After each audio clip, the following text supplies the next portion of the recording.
Դիլիջանում տեղի է ունեցել անվտանգության խորհրդի քարտուղար Արմեն Գրիգորյանի և Ադրբեջանի նախագահի օգնական Հիկմետ Հաջիևի աշխատանքային հանդիպումը։ Կողմերը քննարկել են երկրների միջև խաղաղության օրակարգին առնչվող հարցեր։ Շեշտվել է երկկողմ շարունակական երկխոսության կարևորությունը տարածաշրջանում երկարատև խաղաղության և կայունության ամրապնդմանն ուղղված ջանքերի համատեքստում։ Արմեն Գրիգորյանը և Հիկմետ Հաջիևը պայմանավորվել են շարունակել աշխատանքային շփումները, նշելով, որ հաջորդ հանդիպումը Ադրբեջանում է։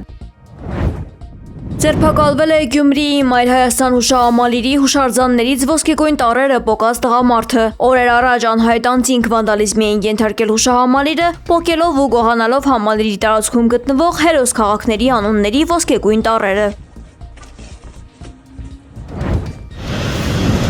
Հանրապետության մի շարք շրջաններում խոշոր չափերով կարկուտ է տեղացել։ Համացանցում տարածվել են կադրեր ապարանից, Սևանից և Արթիկից։ Գագիկ Սուրենյանը կադրեր է հրապարակել Մարտունիում և Վարդենիսում դիտված պտտահողմից։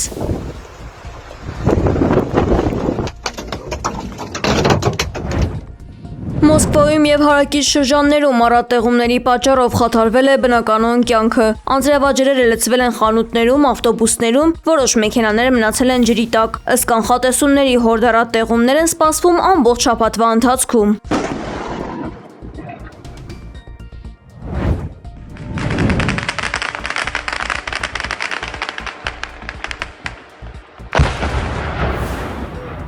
Ուկրաինան անօդաչուներով հարվածել է Ռուսաստանի Յարոսլավլի մարզում գտնվող նավթային օբյեկտներին։ Բացի այդ, Ուկրաինայի նախագահ Վլադիմիր Զելենսկին հայտնել է Տուլայի մարզում ազոտ ձեռնարկությանը հասցված հարվածների մասին։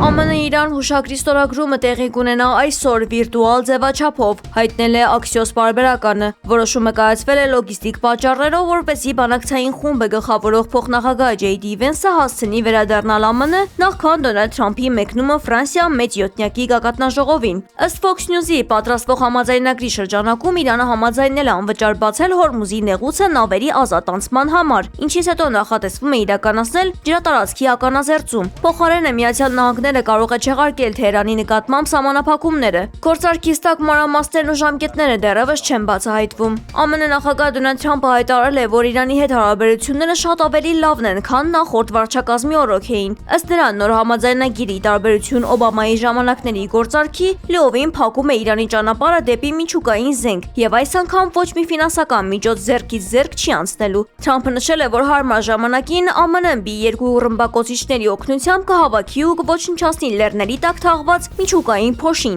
իսկ գործընթացի ձախողման դեպքում Վաշինգտոնն ունի այլընտրանք։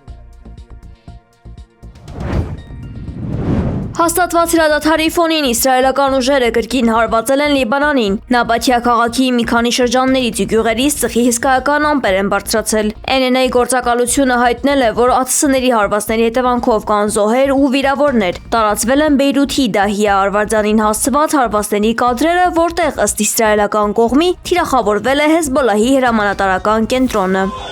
يا الله يا الله ما يكون في حدا من اینجا میخوام بگم به یه موضوع توجه کنیم. Իրանի խորհրդարանի խոսնակ եւ ԱՄՆ-ի հետ բանակցային գործընթացի առանցքային մասնակից Մուհամմադ Բաղեր Ղալիբաֆը հայտարարել է, որ Բեյրութին Իսրայելի հասցրած հարվածը վտանգում է Թեհրանի եւ Վաշինգտոնի միջև հետագա երկխոսության հեռանկարները։ Նրա պնդմամբ Միացյալ Նահանգները կամ կամք չունի իր պարտավորությունները կատարելու, կամ չունի այդ հնարավորությունը եւ Իսրայելին կանաչ լույս է վառում նման հարձակումների համար։ Լավ ու վատ ոստիկանի խաղը հնացել է, եթե դուք չունեք ոչ կամք ոչ էլ հնարավորություն ձեր պարտավորությունները կատարելու, ճանապարհը շարունակելու մասին խոսելն անհնար է, շեշտել է Ղալիբաֆը։ Իրանական կողմը սպառնացել է նաև պատասխանել Իսրայելին։ Վաշինգտոն նահանգում F-18 Hornet գործանիչ է վթարվել։ Ըստ նախնական տվյալի օդաչուն կատապուլտվել է և ստացել թեթև վնասվածքներ։ Նրան տեղափոխել են հիվանդանոց, իսկ լեռներում ինքնաթիռի ընկնելու պատճառով հրդեհ է բռնկվել։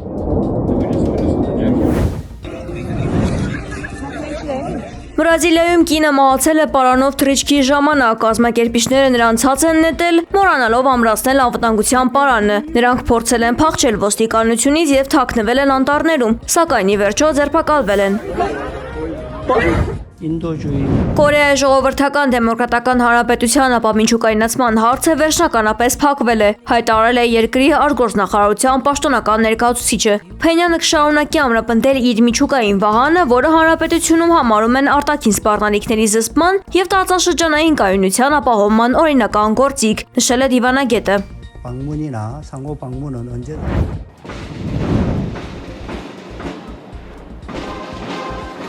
Լոնդոնում տեղի է ունեցել Միացյալ Թագավորության ազգային տոնին և թագավոր Չարլզ III-ի ծննդյան օրվան նվիրված ամենամյա շքերթը։ Միջոցառմանը մասնակցել է ավելի քան 1350 զինծառայող, հարյուրավոր երաժիշտներ և թագավորական ձիավոր գվարդիան։ Այս տարի հատուկ նշվել է Գրենադերական գվարդիայի 370-րդ ամյակը։ Թագավորական ընտանիքը, այդ թվում արքայազն Ուիլյամը և արքայադուստր Քեյթը իրենց երեխաների հետ միասին ավանդույթի համաձայն դուրս են եկել պալատի պատշգամբ ողջունելու հավաքված բազմությանը և հետևելու ավիաշոուին։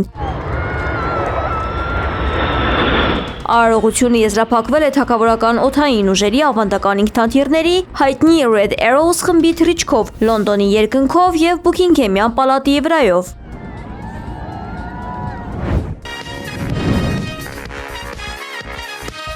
ԱՄՆ նախագահ Դոնալդ Թրամփը հունիսի 14-ին տոնում է իր ծննդյան 80-րդ ամյակը։ Քաղաքական գործիչն ԱՄՆ պատմության այն եզակի առաջնորդներից է, որը սպիտակտուն է վերադարձել երկրորդ անգամ, զբաղեցնելով երկրի 45-րդ և 47-րդ նախագահի պաշտոնները։ Նույնիսկ հոբելյանական օրը նախագահը անցկացնում է գերակտիվ աշխատանքային ռեժիմով, այսօր նա զբաղված է ԱՄՆ-Իրան պատմական հուշագրի վիրտուալ ստորագրմամբ, իսկ արդեն երկուշաբթի մեկնելու է Ֆրանսիա մեծ յոթնյակի գագաթնաժողովին։ Իր գլխավոր քաղաքական կարգախոսին զուգահեռ Թրամփը խոսելով ծննդյան ցանկության մասին միշտ նշել է համաշխարհային ու մերձավոր արևելյան խաղաղության հասնելու ձգտումը։ 80-ամյա առաջնորդը շարունակում է վստահորեն թելադրել համաշխարհային օրակարգը, չկորցնելով իր յուրահատուկ էներգիան և հանրահավաքների ժամանակ պարելու ավանդույթը։